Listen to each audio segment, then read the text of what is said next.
Hi everyone, welcome back to another episode of Wayno Reacts, and today I'm going to be reacting and kind of reviewing the new Teenage Mutant Ninja Turtles movie, Mutant Mayhem. Don't worry, no spoilers ahead, let's get into it. Can I take it?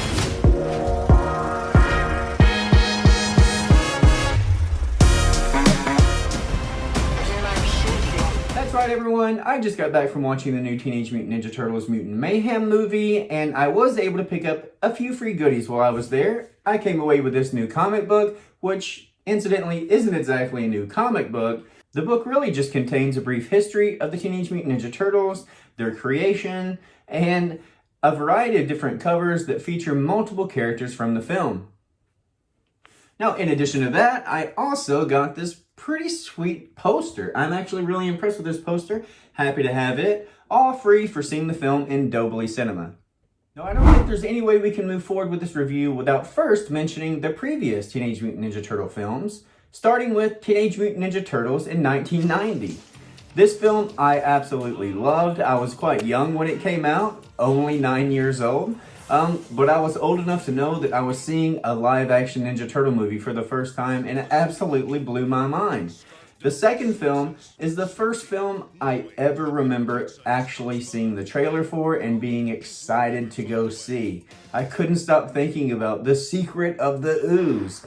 And we all know the Ooze really came into play in that film with Bebop, Rocksteady, and Super Shredder, which was absolutely amazing to me when I was a kid. And then in 1993, we got Teenage Mutant Ninja Turtles 3, which I wasn't exactly on board for. The whole time traveling aspect, and I will tell you what really threw me off of the film was the change in the Turtles' costumes. They didn't really look a whole lot like they did in the first two films, and that really bothered me as a kid for some reason. So, while I was a kind of a fan of their underground lair in the train station, I didn't really enjoy too much of it. And then in 2007, we got TMNT, which was an animated venture for the Turtles, in which we've seen the Turtles go their separate ways. What I did enjoy with this film was the confrontation between Leo and Raph. The rest of it kind of fell flat for me. I really didn't enjoy it as much as I did the earlier live-action adaptations. And then in 2014, we got a brand new updated adaptation of a live-action version of the Turtles, and this really came to mixed reviews, but performed well enough at the box office to get a sequel in 2016.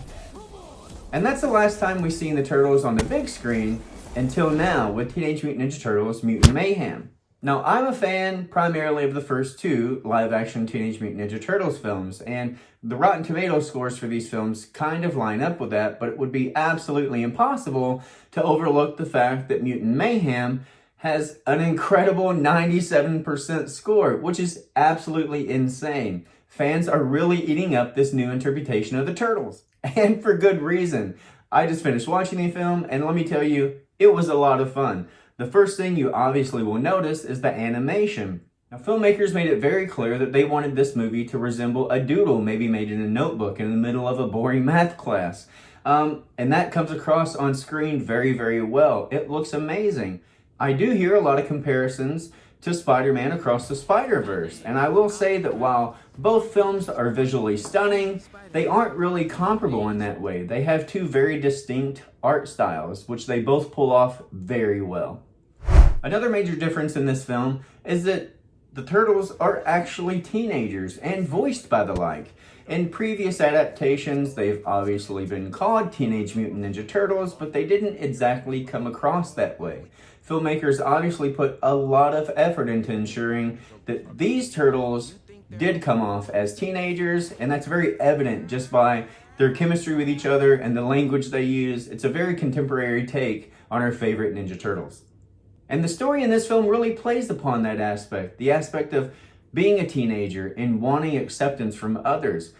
It's a very fun and insightful look at exactly what it feels like to be left out or held back from your true potential by loved ones. There are different perspectives to this story, which the through line is primarily acceptance. There's a perspective from the villains in the film, our heroes in the film, and even Master Splinter gets a really great kind of full circle story in this, which I really enjoyed. And speaking of Master Splinter, Jackie Chan did an absolutely amazing job voicing him. When I first heard Jackie Chan was voicing Master Splinter, I was very skeptical. I just couldn't envision that working out in a way that I would enjoy. But man, was I wrong. Jackie Chan did an absolutely amazing job. Splinter is definitely, for me, a standout in this film. Now that's not to say that the Turtles weren't amazing as well. Leo certainly leads the pack, but the rest of the crew definitely has their moments. It's a great film overall. The villains also share a very relatable perspective on this theme of acceptance in the film, and exactly how someone might deal with the concept of not being accepted in different ways. And while there is a lot of heart in this film, there's also a lot of laughs and a lot of Easter eggs. The camaraderie the Turtles have with each other really makes you feel like they grew up together. They act exactly the way you would expect four teenage boys that had grown up together would act. They have amazing chemistry with each other, but they also really know how to push each other's buttons and give each other a hard time. And that really made the film fun to watch. Now the finale of the film took things to a whole nother level, a level that I didn't see coming. I really was looking forward to a kind of one-on-one altercation with the main bad guy in the film. Between just the Turtles and him, and that's definitely not what we got, but I absolutely am not complaining. While I did notice several similarities to other superhero films in the finale, it wasn't necessarily a bad thing. It was really fun to watch the Turtles and others come together to save the day in a way that was totally unexpected. With a fairly short runtime of only 100 minutes, I never stopped being engaged in the film and enjoying what I was watching. I enjoyed the story, I enjoyed the laughs along the way, and I enjoyed the climactic ending as well. And above all, I enjoyed the mid-credit scene and what could possibly be on the horizon. Well, the main story beats weren't necessarily groundbreaking. The theme of acceptance and just seeing the Ninja Turtles back on the big screen again made this a really fun theater-going experience. But guys, if you've seen the film, let me know what you think in the comments down below. Did you enjoy the new art style? Did you like the story? How did you feel about the finale? Drop a comment down below and let me know what you think. Like this video if you enjoyed it, subscribe for more videos, and as always, I'll catch you back here for more Reaction Action.